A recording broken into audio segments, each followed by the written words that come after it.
Question: for all real numbers x such that x does not equal 0, 7/8 plus 10 over x equals blank.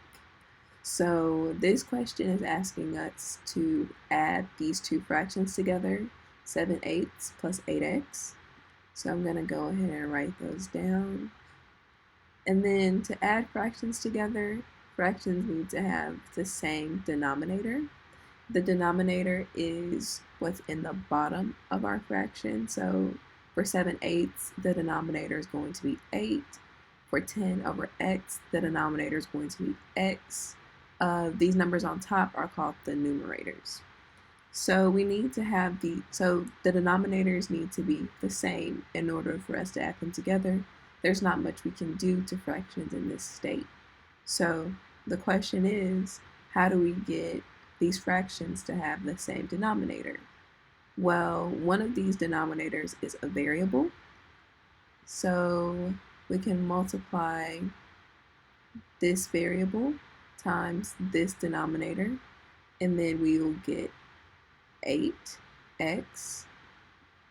And since we multiply x by 8, we have to do the same thing to the numerator.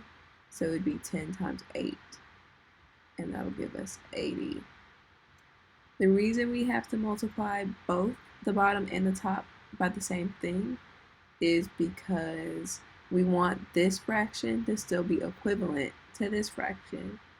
80 over 8x is the same as 10 over x. We just multiply both by 8.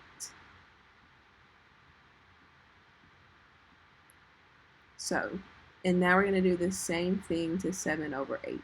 So we're going to multiply 8 by x, and that'll give us 8x. And then we're going to multiply 7 by x, and that'll give us 7x. Now both of our fractions have the same denominator, so we can add them together. So we'll get 7x plus 80 all over 8x. Because when we add fractions together, the denominator stays the same. We're not going to add 8x plus 8x. The denominator stays the same. That's why we have to have the fractions in terms of the same denominator. And then we just add the numerators together, and that'll give us the 7x plus 80 in the numerator. And then the answer to the question is going to be D. Another hint that the answer to the question was going to be D.